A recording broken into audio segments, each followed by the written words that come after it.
কুমিল্লার প্রত্যন্ত একটি গ্রামের নারীদের হাতে তৈরি হচ্ছে মোবাইল ফোন। কুমিল্লার আদর্শ সদর উপজেলার পেয়ারাতলী নামের ওই গ্রামের ধানের জমির পাশেই মোবাইল ফোন তৈরির কারখানাটির অবস্থান। মোবাইল ফোন তৈরিকারী ওই প্রতিষ্ঠানটির নাম হালিমা টেলিকম। কারখানার 90 ভাগই নারী শ্রমিক, তাদের অধিকাংশই নিরক্ষর। সেই নারীদের হাতে কলমে শিখিয়ে স্বাবলম্বী করে তুলেছেন হালিমা টেলিকমের মালিক আবুল কালাম হাসান টগর। সফল এই উদ্যোক্তা একটা সময় পরিবারের হাল ধরতে হোটেল বয় হিসেবে কাজ করেছেন। আজ তার অধীনে হাজার হাজার মানুষ কাজ করেছেন। আবুল কালাম হাসান টগর এবং তার হালিমা টেলিকমের সফলতার গল্প জেনে নেওয়া যাক। সময়টা ছিল 1998 সাল। আবুল কালাম টগরের বয়স তখন ছিল 22 বছর। বাড়ি থেকে বেরিয়ে টগর কাজ নেন সিরাজগঞ্জের একটি হোটেলে। সেখানে জমানো 3000 টাকা নিয়ে ঢাকায় আসেন। ঢাকায় তিনি বিভিন্ন দোকানে গিয়ে একটি ফোন কোম্পানির কার্ড বিক্রি শুরু করেন। সেখানে পরিচয় হয় ওই কোম্পানির এক কর্মকর্তার সঙ্গে। তিনি তাকে কুমিল্লায় ফিরে গিয়ে কোম্পানির সাব ডিলার হতে বলেন। টগর স্বজনদের থেকে টাকা নিয়ে ব্যবসা শুরু করেন। সাইকেল চালিয়ে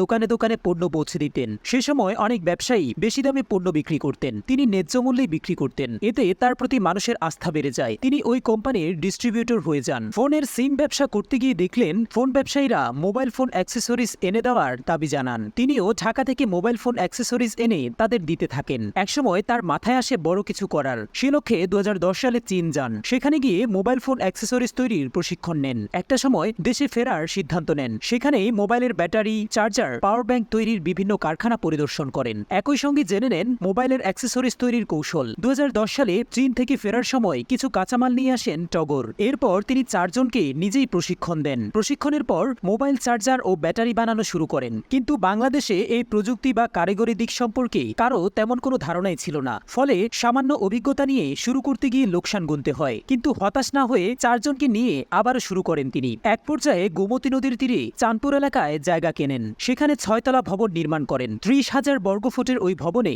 সকাল থেকে সন্ধ্যা পর্যন্তই চলে ব্যাটারি, চার্জার ও পাওয়ার ব্যাংক তৈরির কাজ। প্রতিদিন ওই কারখানায় গড়ে ওঠে 50,000 মোবাইল চার্জার, 20,000 ব্যাটারি ও 2,000 পাওয়ার ব্যাংক তৈরি করা হয়। এইসব মোবাইল ফোনের চার্জার ও ব্যাটারি ভালো বাজার পাওয়া যায়। তার কোম্পানিতে এখন 1000-এর উপর শ্রমিক কাজ করেন। নারী শ্রমিক সর্বোচ্চ 40,000 টাকা বেতন পাচ্ছেন। 1 দশকেরও বেশি সময় ধরে হালিমা টেলিকম কোম্পানি দেশে মোবাইল ফোন সেট ও মোবাইল অ্যাক্সেসরিজ উৎপাদনে নেতৃত্ব দিচ্ছে। তাদের চার্জার, ব্যাটারি ও পাওয়ার ব্যাংকের ব্যাপক চাহিদা রয়েছে, কারণ এগুলোর গুণগত মান অনেক ভালো। কোম্পানিটি তার মা হালিমা বেগমের নামে গড়ে তোলা হয়েছে। কুমিল্লার গণ্ডি পেরিয়ে হালিমার মোবাইল ফোন সেট এবং অ্যাক্সেসরিজ এখন ফেনী, নোয়াখালী, ব্রাহ্মণবাড়িয়া, চাঁদপুর সহ সারা দেশেই যাচ্ছে। ঢাকা শহরেও হালিমা টেলিকমের একটি ফ্যাক্টরি রয়েছে। তবে আবুল কালাম হাসান টগর কুমিল্লাকে প্রমোট করতে চান। গোমতী নদীর ওপারে মাছিগাছা এলাকায় একটি অ্যান্ড্রয়েড কোম্পানি চালু করেছেন। টগরের পৈতৃক বাড়ি কুমিল্লার 14 উপজেলার কৈয়নি গ্রামে। বাবা মোহাম্মদ সিরাজুল হক বাড়ি করেন নগরীর মোগলটুলিতে। তারা 3 ভাই 1 বোন।